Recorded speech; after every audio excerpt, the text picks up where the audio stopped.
Welcome back to our debate about NATO enlargement. This is, of course, very important. You know that I'm in favor of NATO 42.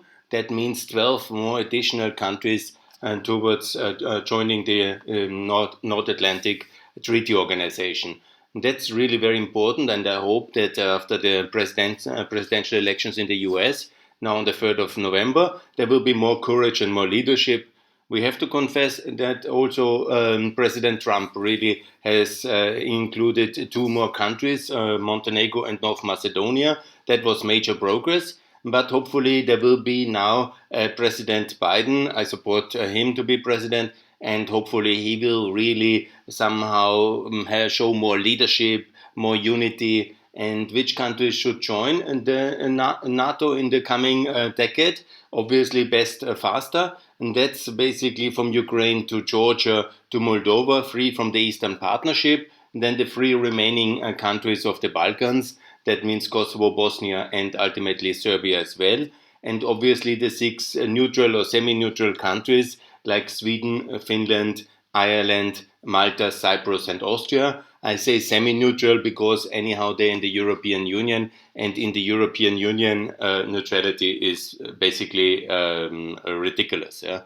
Because what we do when somebody like Russia, for example, attacks Lithuania or Estonia or makes another intervention, obviously we have to help. Obviously, we cannot just discuss about consumer protection directives or agricultural subsidies when tanks are rolling into Vilnius or Tallinn. Yeah?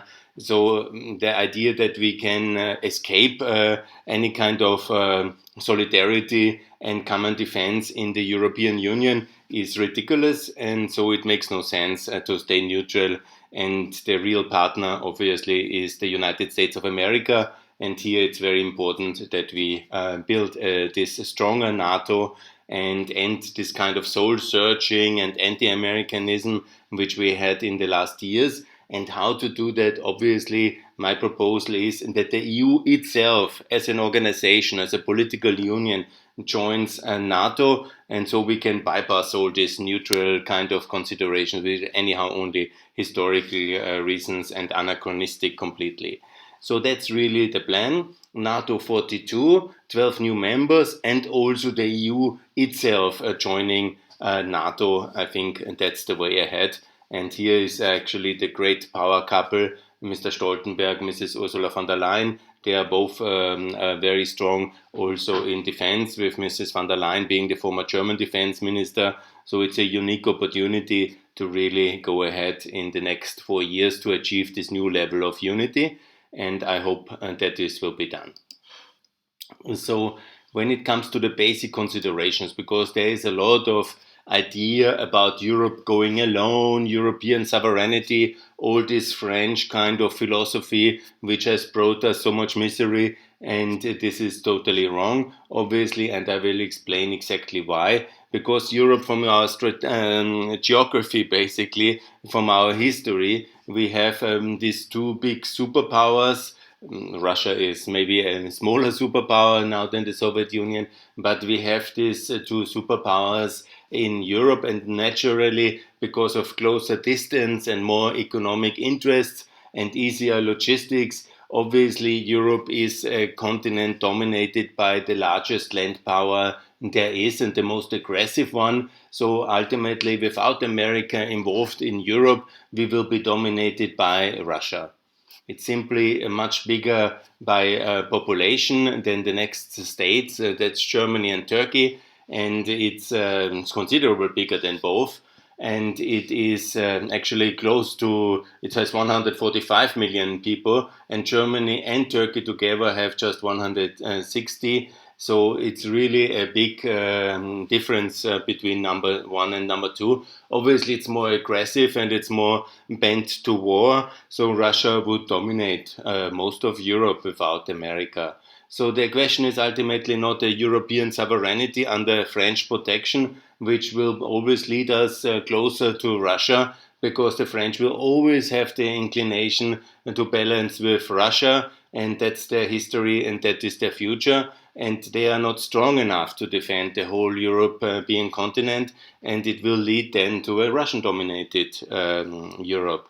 And I think nobody wants that. Just, a small minority on the fringe of the German or on the Austrian left and right, yeah, maybe some in Italy, but when they really think about it, yeah, I think nobody wants to live under Russian authoritarian control. This is even, I'm sure, even the people on the populist left and right from Italy and Germany who are now on the Russian funding, when they really think about it, how it would be to live in a Russian-dominated Europe, they really, with all their kind of negative, poisonous anti-Americanism, this is probably not what they want as a result, and it would be the result as long as, obviously, in a fantasy future, Russia is a market democracy, a peaceful country, totally transformed. Maybe there is a different future ahead, but this is not for any kind of visible time frame. So ultimately, we have this choice in Europe. I personally made my choice a long time ago. I'm very much for NATO, and I'm very much for American dominated or protected or secured Europe. I'm very much for this. I call it the American European Alliance. Obviously, with more participation of the Europeans, with more contribution of the Europeans, with more Europe in this alliance. That's all pretty normal. We are now very rich and we are also very successful, so we have to contribute. So it should be more a two-pillar relation, and that's, I think, is very important. And we should graduate, mature in our relation with the United States of America. But we should always be very thankful for two fundamental facts. And this is the first, obviously, the victory in World War II, which was very much connected and can be attributed with American entry and American contribution logistically, fiscally, materially, and from the fighting force to liberate Europe. Also supporting the Soviet Union, because without American support, would it really have been successful in the Eastern Front? I don't think so. That's the first point. And the second point, for liberating us from the Soviet threat during the Cold War and securing us, and then later also in the third phase, then stabilizing us, helping us in the Balkans, now also helping Ukraine very much. So we have many things to say thank you for American leadership in Europe, and there will be more crises to come, and there will be more need for closer unity. So this is very important. I will discuss now the various crises from the beginning, because there is a little bit of misunderstanding under the current media reality that we have the first crisis, that now the crisis is very bad and we have a deep crisis. It's really a little bit historically. When you look at the foundation moment of NATO in 1949, it was the big miracle that the US stayed at all in Europe, because America was the big neutral before the First World War, in the First World War, before the First World War, and during the beginning of the Second World War, obviously as well. And it was already withdrawing in 1945. In 1947, there were hardly any American troops left in Europe, while the Soviet Union was completely mobilized still. And then it really is a great miracle that America stayed connected and engaged and committed to Western European security. And we can be only very grateful. And that was already the big crisis, from the Berlin Wall and from the Berlin crisis, and not the wall at that time, but the Berlin crisis and the currency crisis. When you call today's crisis big, can you imagine how it was in 1948 and 1949? It's really ahistoric to think that we have a very big crisis today.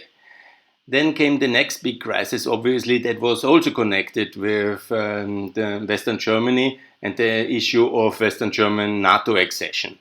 I mean, can it be more controversial than this, 10 years after the end of the Second World War and the defeat of Nazi Germany, then to take a Western occupied, liberated Western Germany as a new state into the defense alliance with mutual defense obligation, making the decision in Paris? NATO was still based in Paris then.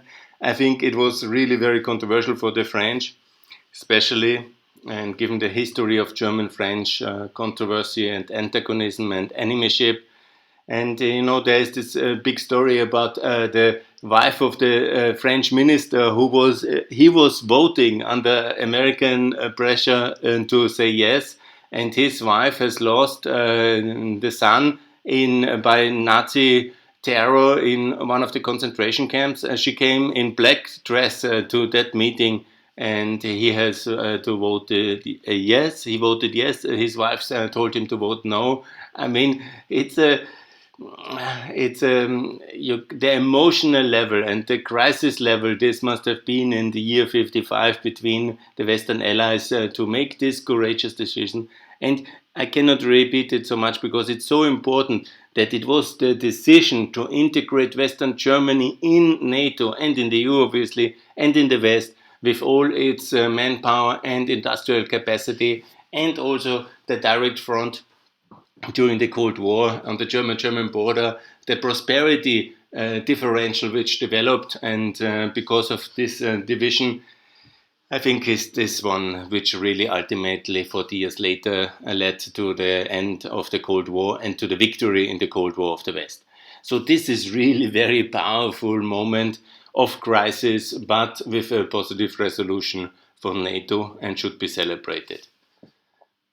The next crisis of NATO came already immediately afterwards, the so-called Suez crisis, when the French and the UK, you remember these are the two states which America has saved in the Second World War, especially France, but also the UK financially and militarily liberated. And then, exactly after the foundation of NATO, in 56, there came the crisis of the Suez Canal, the nationalization of the Suez crisis, and Nasser, the president of Egypt, nationalized it.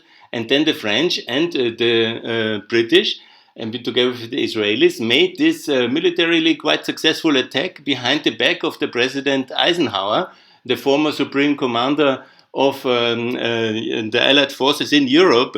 He knew very well what he wants to do, and they didn't tell him because they knew that he would be against it.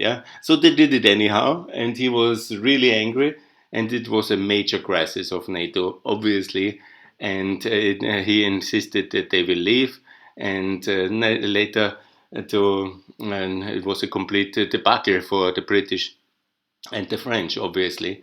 And the Suez Canal stayed with the Egyptians. So let's remember that crisis as very big NATO internal crisis, because I'm not discussing about all the crises of NATO, don't worry, I don't discuss about the internal unity crises of NATO, and this was certainly one of the biggest. Immediately then came the next president, and that was in 61, came a very young president. And then came this famous summit in Vienna, a complete brilliant disaster, they called it. And it was this twin crisis again of Berlin and again of Cuba. And it was in many aspects a complete debacle. And the very experienced Khrushchev, who was already in 37 party leader in Ukraine, in 26 he was already an important political personality in the Soviet Union. And came then this totally unexperienced American president, rock star and superstar, but obviously the Soviets thought they can do what they want, and it led to this almost nuclear annihilation crisis in October 61. It was a big disaster. And when you think, of course, how they must have the Europeans felt in that moment when the West was led by a totally inexperienced politician and led to the brink of disaster, of nuclear disaster.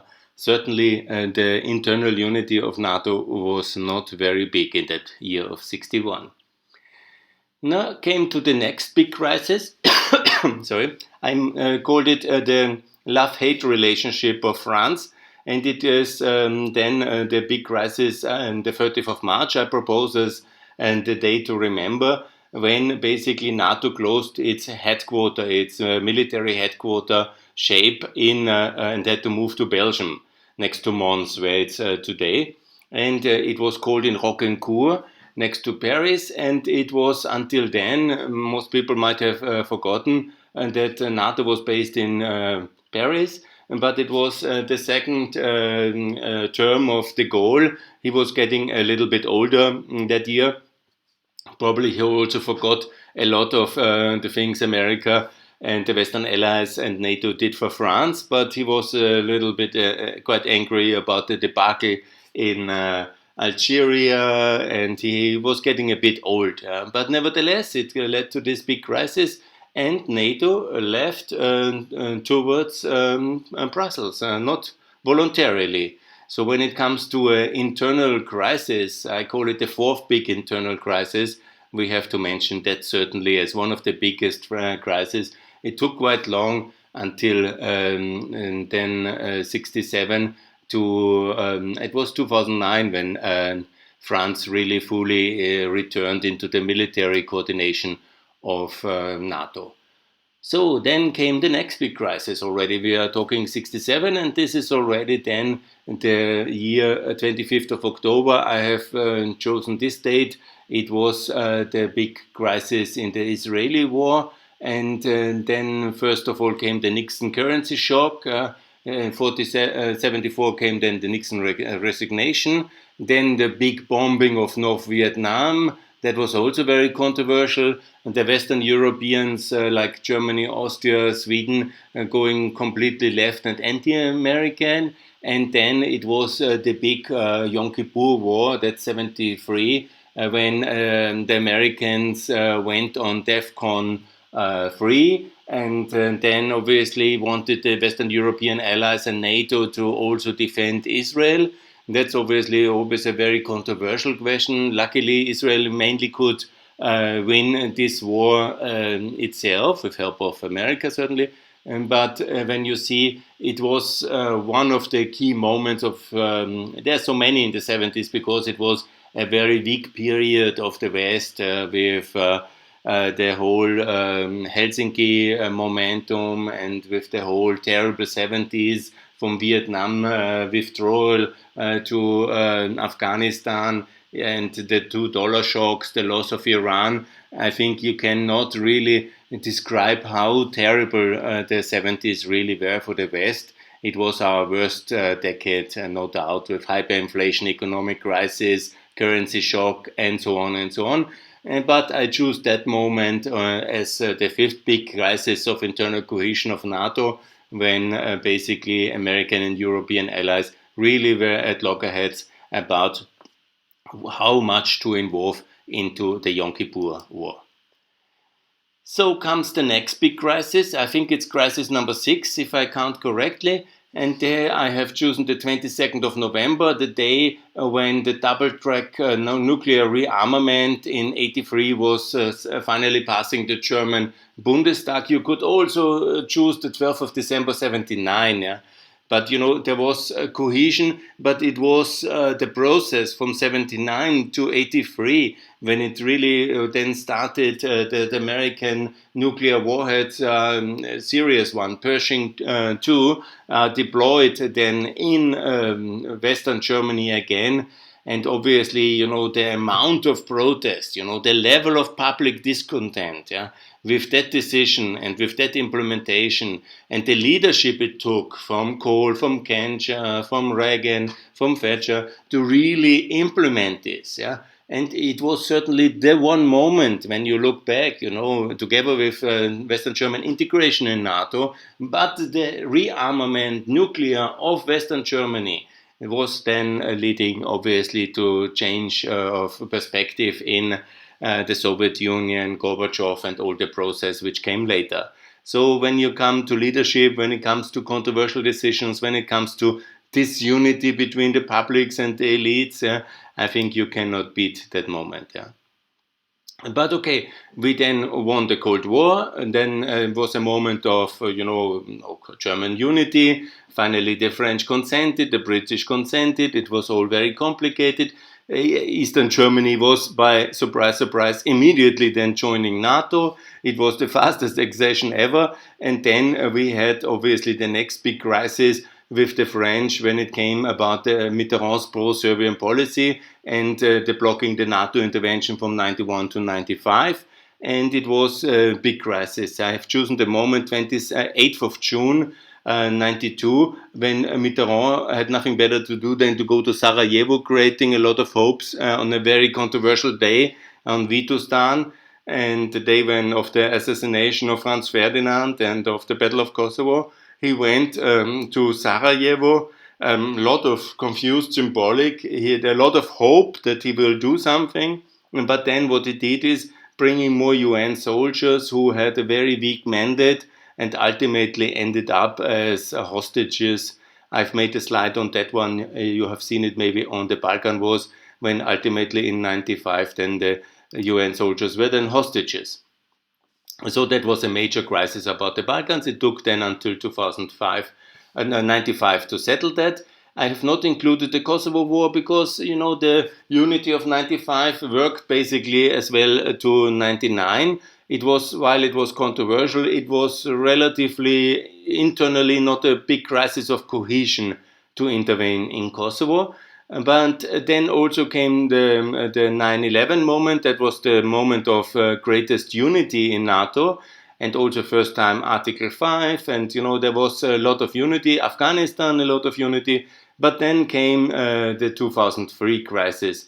And when you look back, about when it's this presentation about the divisions inside NATO, and if we really have such a great disunity under Trump in 2017 to 20, and then we really have to think back about 2003. Can you have a more controversial moment than the decision about the Iraq liberation, Iraq war? However you want to call it, on which side of the debate you are on. But I'm sure that everybody in Europe and America can still remember what he thought about this intervention in 2003.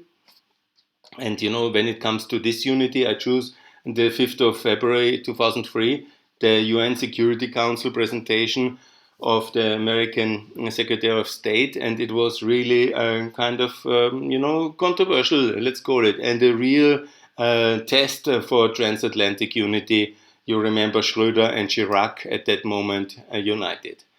Then came the next internal crisis. There was, we can add more, but then of course came a new American president. And as every American president, everybody thinks that he has a great relation to make with President Putin. And we had now basically Bush, Obama, and Trump now as presidents during Putin's presidency, because it's 20 years now. And so it works in Russia, and so it works in America. And we had this moment of looking in the soul of Bush. We had Obama's reset here in 2009, and a lot of smiling with Medvedev, a more moderate figure. And then you see, I have found this beautiful picture of Obama and Putin at the end of the term looking at each other. Obama then not ready to rein in Putin's campaign of aggression in Crimea and in Donbass. And, at the end of this kind of laughing faces in the beginning, 2009, and then you see the 2014 realities after Russia has intervened in and annexed Crimea and started the Donbass war, and of course Georgia and Syria and Libya and so on, and also intervened in the American elections and so on. So this is certainly also a crisis of cohesion. And then the last one, not the last one, but one of the big moments of crisis of cohesion, obviously the Wales summit, because then NATO was basically still shell-shocked by the Battle of Donetsk, Luhansk, the big defeat of Ukraine in 29th of August, just 4 days before. And then they all were scheduled to meet in Wales, and then they all started to significantly raise the defense spending. And that was quite successful. And it was actually absolutely necessary. We spend now close to $1 trillion per year on keeping safe and containing Russia, not to have any further transgressions of Russia in the post-World War II order. So that was certainly, in a way, it was also a moment of unity, but it was unfortunately based on fear, appeasement. Everybody was really shell-shocked. It was possible to stop Russia from further attacking, but certainly it was a big moment of crisis in 2014.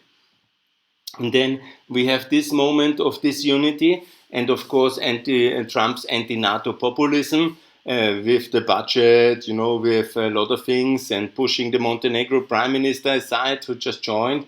But, it was a big crisis, no doubt. And Trump said a lot of nonsense.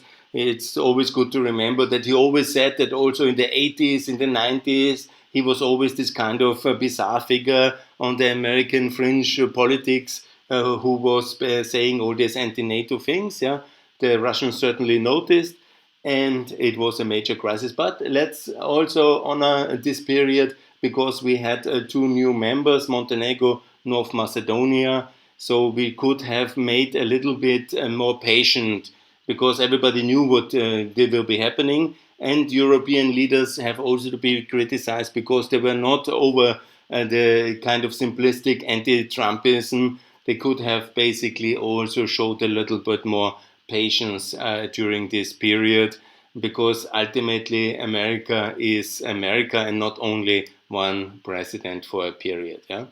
But okay, what we then had was the reactions of the French again, and in the tradition of Mitterrand and of de Gaulle, of course, also the new young leader could not somehow live without his own Rapallo moment. Rapallo being the German-Russian moment. I have put the British-Russian moment, the British appeasement moment, and the American-Russian moment. Everybody needs in his learning curve, obviously, a kind of moment when he tries to make peace with Putin or with the Russians against everybody else in order to learn how terrible that fails. And I think with the Navalny poisoning in 2020, also Mr. Macron has seen that this Brégançon idea of rapprochement, or whatever you can call it, appeasement, reset, there are so many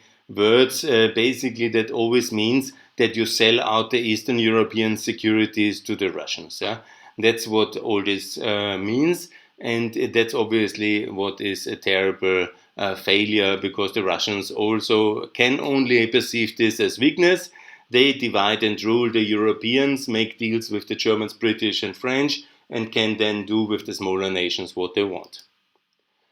So then we have the 4th of April, obviously the founding day. You saw that one. It's very clear. I think you have seen now which countries should join and what the history is. It will never be easy in NATO. It is not an alliance always of love and of happiness, easy. But defense alliances are very serious business, because it's not about a marriage or something.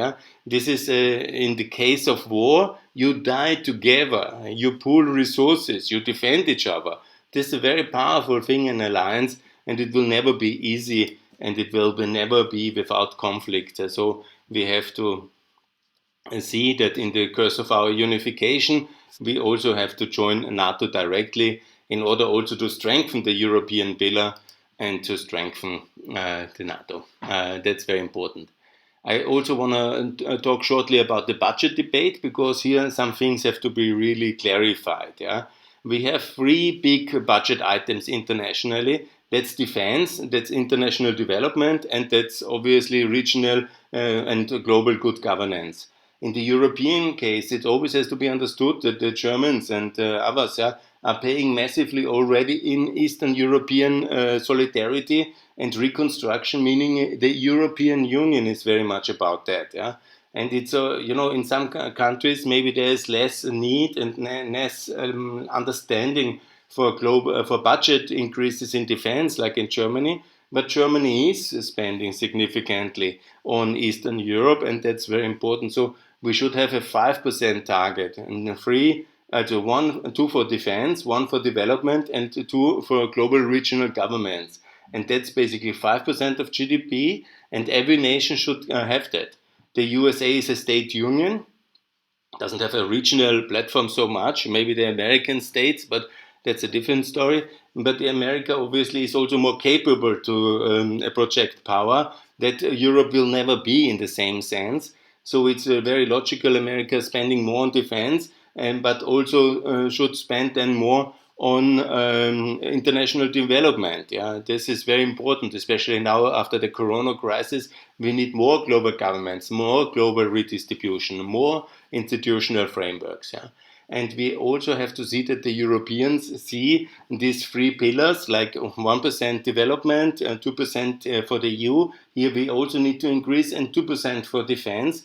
But some countries can shift internally the balance. When the Norwegians want to spend less on defense, fine, but then they have to spend more on international development, for example. And here really we need to be holistic in it and really ensure that we as EU spend enough on defense, as all European NATO spend enough on defense, but also that we spend enough for the EU and for international development. And yeah, anyhow, now about accession. What is most important is that Kosovo and Cyprus now join the Partnership for Peace. They're the only ones who are not in Partnership for Peace. Also, that we have hopefully now a closing phase of the Trump presidency and the new presidency. But let's always be sure that we don't want to have a Biden presidency like the last Obama presidency, just happiness and no results. Trumpism was very difficult, but there were two new members, Montenegro and Macedonia, and there's more budget now. Israel has recognized Kosovo. Ukraine has the javelins, so there is real results. And we need real results also of a President Biden.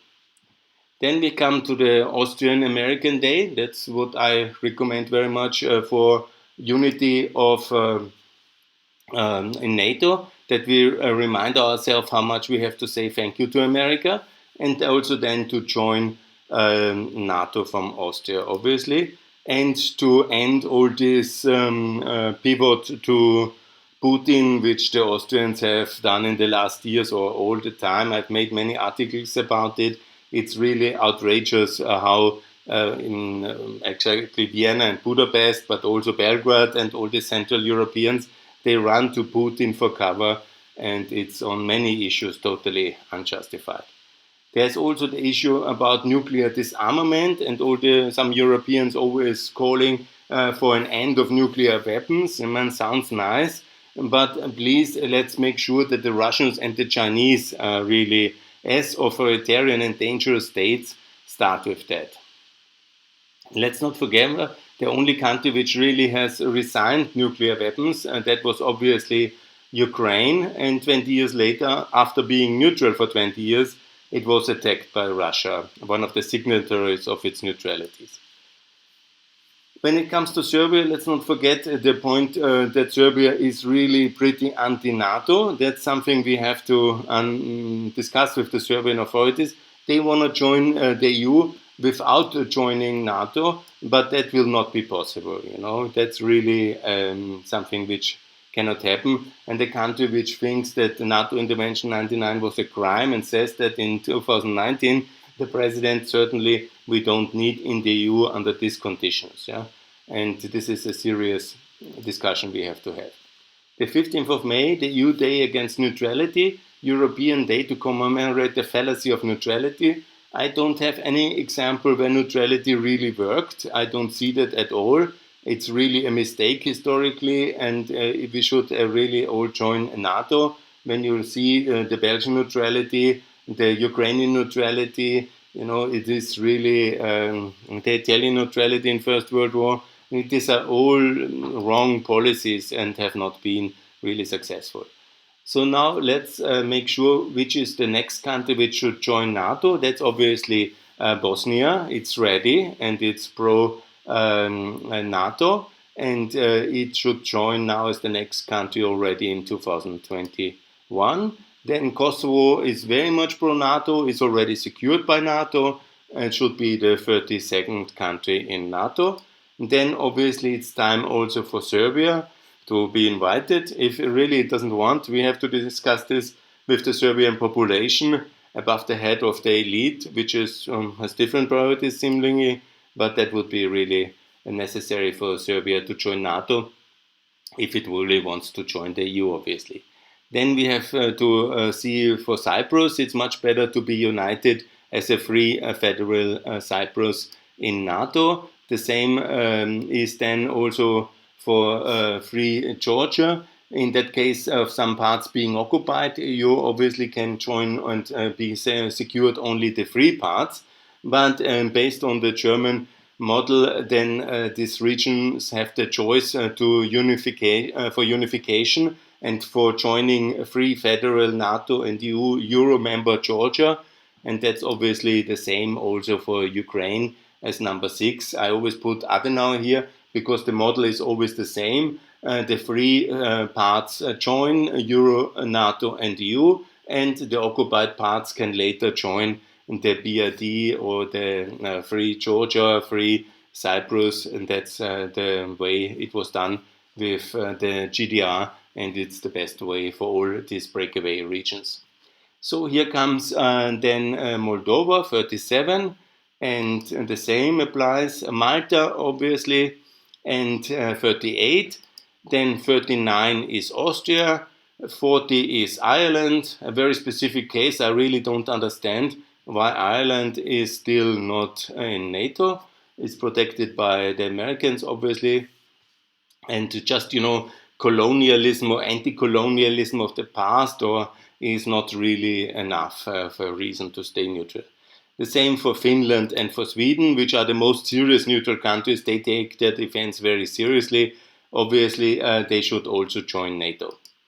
When I always write about Adriatic Charter, it's not an invitation for yachting in the Adria, while that being very nice, but the idea is that the US Defense Department has this accession dialogue for the Adria, and this is a very good project.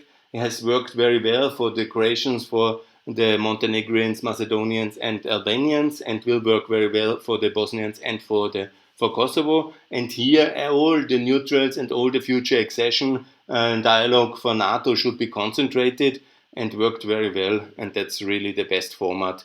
That's why I say everybody join Adriatic Charter. And then I have some defense-relevant infrastructure items like the NATO harbor in Bar in Montenegro. That's the deep sea port also for Kosovo and for Tirana. No need to build a new one. Very difficult to build deep sea ports. It's already there. It's in NATO. Let's use that one and let's make it a NATO hub. There's in Kosovo this famous security academy in Vushtrri, one of the old Yugoslavian sites and assets, and now a NATO training academy or Kosovo NATO KFOR training academy, and it's very good to build that further and develop then. Krivolak is in Macedonia. It's a perfect tank training site and should have NATO status as well. There's also the Vukovar Air Base in the south or center of Albania. Also very important to develop that further. It's already happening, it's very good. And then for the Northern Balkan, it's very good to NATO take over this Zeljava NATO Central Air Command, and here to unite all the Central European countries in its air defense. That's very much better than to have Austrian air defense and 5 Eurofighters, and it's all very costly. We should have one joint NATO air command, and this a little bit, of course, east of Aviano in the Balkans, and with Kosovo it makes a lot of sense to have this regional, and there's also some in Romania and in Bulgaria. So, but this one should be used as well, and that is a very good site. A lot of investment of the past can be very well used. Yeah? So obviously then the Danube command, the NATO Danube command in Vukovar, to make sure that also the Danube is protected, and that is a very symbolic city obviously, and here to make a big asset for NATO in Vukovar. And then also to build the bridges which we need, also because we have 7 bridges too less on the Danube, minimum 7 bridges, and we need also to be able to reach Ukraine, the eastern front of Ukraine, and also the Black Sea much more reasonable. And one way is obviously to make a major eastern infrastructure drive in the future alongside EU-NATO coordinated. So coming to close, I say NATO 42 in this decade, start with Bosnia, better leadership. Obviously only the free parts of Ukraine, Georgia, Moldova and Cyprus can come in. and but the rest, the occupied regions will join, like the GDR. Don't forget, it joined in 1 year, just a political decision. The regions joined the PDR, and then it was done. And the same thing can happen for the occupied regions. Now we have to show some leadership and some unity. Also, the EU on the 4th of April to write an application towards NATO. And then I think we will be in a much more better situation to discuss with the neutrals what is really their idea, because 93% of all EU citizens are in NATO already, and just the smaller countries, they really free ride security, and that's not acceptable. And also they undermine European unity in the crisis ahead, because the relation with Russia will stay complicated, from Syria to Ukraine to Belarus to the Caucasus, and it's very important to be more united, more secure together with our American allies, partners and friends, and to have stronger unity of the West in NATO, and therefore also to have a major enlargement round now until 2024 to unite EU-NATO into a stronger alliance and to be more secure in Europe together. Thanks a lot.